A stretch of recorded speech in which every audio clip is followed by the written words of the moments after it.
being out there and, for example, really learning, okay, how are those leathers made? How are they sewn? And when you get to those experience, it helps you when you explain to your client, when you transfer the knowledge to the client. And when I transfer it to my very staff, it's 13.5 by 13.5 square with a slot in the middle. So one of my staff, Shahid, I hired him, although his previous job was he was a security guard. And normally people would say, okay, what can he offer? His job was just sitting there for hours. But I could see that sparkle in his eyes, and there's something in him that I thought, okay, this guy will grow with me. And now he is my production supervisor. I think she's really a good boss, especially her knowledge really is inspiring in any field. Each of my staff have their own stories. Cheryl too is one of those ladies. When she applied to me, it was a summer, and she walked from the bus stop for, I think, maybe at least 15 minutes. So she was sweating when she came into the office in full makeup, in a coat, in this heat. I thought, if this lady can withstand that much heat just to show somebody that, look, I'm the person for the job, I am a professional, then you will look twice. You will look twice for sure. And I hired her. And now, from being a PA, she's now my operations manager. She's a bit firm and strict, but that things also help us to be better. In AHSANT, I encourage my staff to eat healthy, to look fit, and to dress well and look smart. After all, we are in the hospitality industry.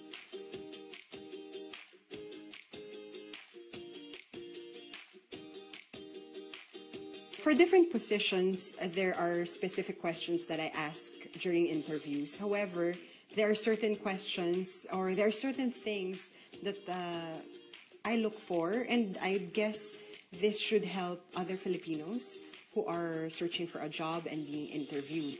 So number one, I would say dress well. Dress for the job that you want and not for the job that you have. Number two, remember that you are not the only one being interviewed. Maybe before you and after you, 10, 20, or maybe 100 people will be interviewed. So stand out. Try to find a way that you will be remembered by the person who is interviewing you. Show passion. And corollary to showing passion is talking about the things which is very, very dear to you, which is relevant to the position.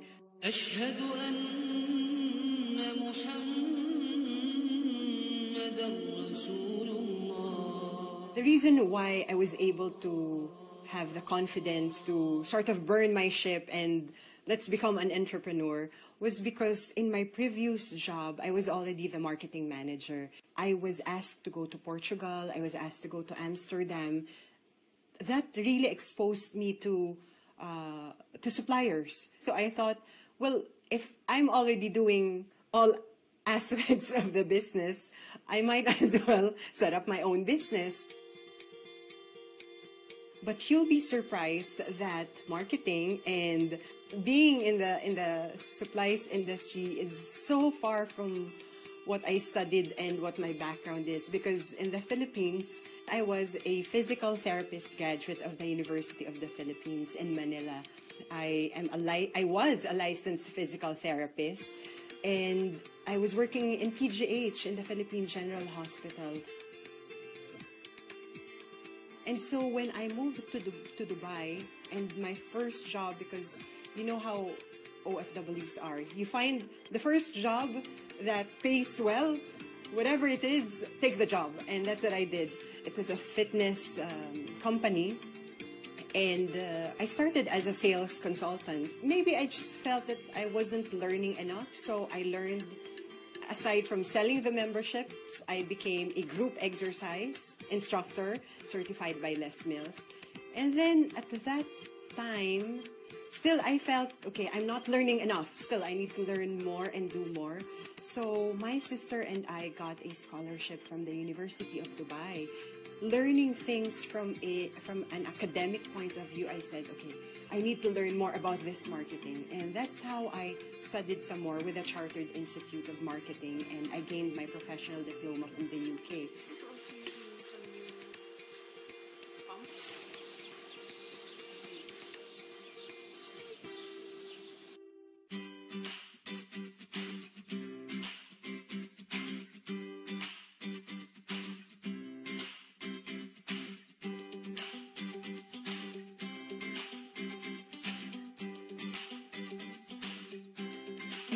Sige, patikman natin ang milk chocolate.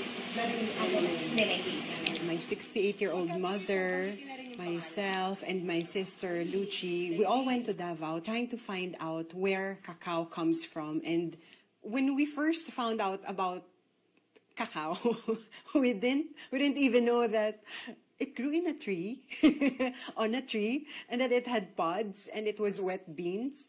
So it was a very, very new thing for us. We're not agriculturists. But when we went there and we found out, okay, that cacao needs love, it needs pruning, and it was there that we started to find out what's the plight of farmers, what are they, what are they going through. And it was also there that many of them approached us and asked, how can you help us? We do need help.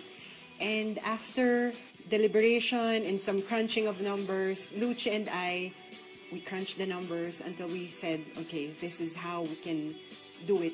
We cannot do it just us. We needed to have the financial support of other people who also have the same values. It was such a surprise that there were actually a lot of people who are looking for an agricultural investment platform. They want to invest in agriculture, but they also wanted to be sort of a help to farmers. And it did not matter whether they are yellows or they are pro-Duterte or anti-Duterte or pro-Mar. People who want to help and people who want to be in agriculture found this similar cause with us. And so with that, we continued with Seed 1, and now we're doing Seed 2, which is the expansion of our project. Parang kabayo, like a horse. A social enterprise is not very far from a commercial enterprise. The main difference would be the shared value of the business itself and the cost for which you are running the business. If you're earning money with a commercial enterprise, money can only bring you so far. I mean, how many bags, shoes, travels, cars, houses can you buy? However, if you think about the other stakeholder whom you serve, like for us in OFW para sa Magsasaka.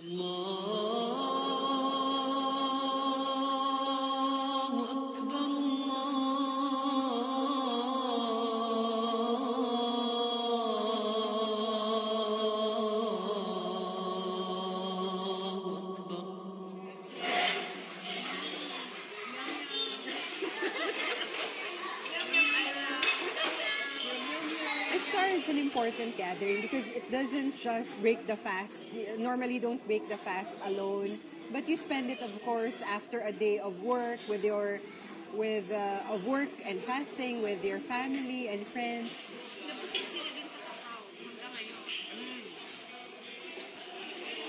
The last 14 years, I've been spending it with my sister, but now that I'm married and things are going to change, so there's going to be 3 of us having iftar now. I think that everything has been planned perfectly. Of course, it wasn't smooth. It wasn't as easy as, as any other endeavor wherein you want to achieve something huge. If I did not have those challenging experiences like one of your colleagues making you cry, why? Simply because you're a Filipino and she's from another nationality and she just would not respect you.